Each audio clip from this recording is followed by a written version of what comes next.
Assalamualaikum warahmatullahi wabarakatuh. Perkenalkan, nama saya Siti Fatona. Saya dari Prodi IGTA 1. Saya di sini akan mempresentasikan mata kuliah Filsafat Ilmu Pengampu Ibu Meta Maliatul Maslahat MA yang berjudul Sains dan Teknologi dalam Al-Quran, Kajian Filsafat Pendidikan Islam. Sains dan teknologi dalam perspektif Al-Quran. Penggalian ajaran-ajaran yang ada dalam Al-Quran sangat menarik jika dilihat dengan kacamata ilmiah.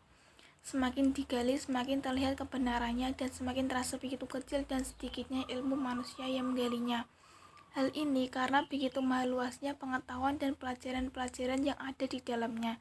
Al-Quran sebagai kalam Allah diturunkan bukan untuk tujuan-tujuan bersifat praktis. Oleh sebab itu, secara objektif, Al-Quran bukanlah ensiklopedia sains dan teknologi. Manusia perlu melengkapi dirinya dengan sains dan teknologi karena mereka adalah pengelola sumber daya alam yang ada di bumi. Akan tetapi, mereka juga harus memiliki landasan keimanan dan ketakwaan. Al-Quran memerintahkan atau menganjurkan kepada manusia untuk mempelajari alam raya agar kita dapat memperoleh manfaat dan kemudahan-kemudahan bagi kehidupan. Al-Quran sebagai mukjizat terbesar yang membawa segala persesuaian dan keserasian terhadap konklusi yang dicapai oleh para ilmuwan modern, studi pembahasan dan meditasi yang dicapai oleh para ilmuwan setelah beratus-ratus tahun. Karena Al-Quran adalah firman Allah yang maha tahu terhadap rahasia alam. Dampak sains dan teknologi dalam kehidupan manusia. 1. Sains telah mengembangkan suatu pola di mana rasionalisme dan empirisme menjadi pilar utama metode keilmuan.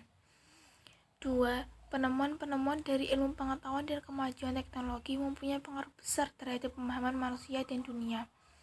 Sains mampu membawa kesadaran manusia pada Allah yang maha sempurna dan maha tak terbatas. Integrasi pendidikan agama Islam dengan sains dan teknologi.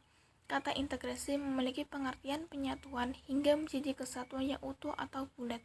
Integrasi yang dilakukan ini biasanya hanya dengan sekedar memberikan ilmu agama dan umum secara bersama-sama tanpa dikaitkan satu sama lain, apalagi dilakukan di atas dasar filosofis yang mapan. Sehingga pemberian bekal ilmu dan agama tersebut tidak memberikan pemahaman yang utuh dan komprehensif pada peserta didik. Dalam konteks ini, yang diharapkan adalah integrasi antara pendidikan agama Islam dengan sains dan teknologi, memberikan pengertian secara utuh pada peserta didik tentang materi pelajaran pendidikan agama Islam yang sering disampaikan secara dogmatis dengan mengesampingkan fakta-fakta ilmu pengetahuan dan teknologi. Peserta didik saat ini sangat kritis dan tidak begitu saja menerima pelajaran pendidikan agama Islam. Ketika disampaikan tentang haramnya makanan tertentu, maka mereka tidak serta-merta menerima, namun mereka mempertanyakan tentang keharaman makanan tersebut. Dalam kasus seperti inilah, peran sains diharapkan mampu memberikan penjelasan secara menyeluruh sehingga antara pendidikan agama Islam dan sains dapat saling mendukung dan memberikan pemahaman yang utuh kepada peserta didik. Adanya integrasi yang sebenarnya, di mana ketika kita menjelaskan tentang suatu materi pendidikan agama Islam dapat didukung oleh fakta, sains, dan teknologi. Karena akan lebih mantap lagi jika dalam penyampaian materi pelajaran tersebut disertakan fakta-fakta yang berdasarkan sains dan teknologi. Sekian penjelasan dari saya. Selebihnya mohon maaf. Wassalamualaikum warahmatullahi wabarakatuh.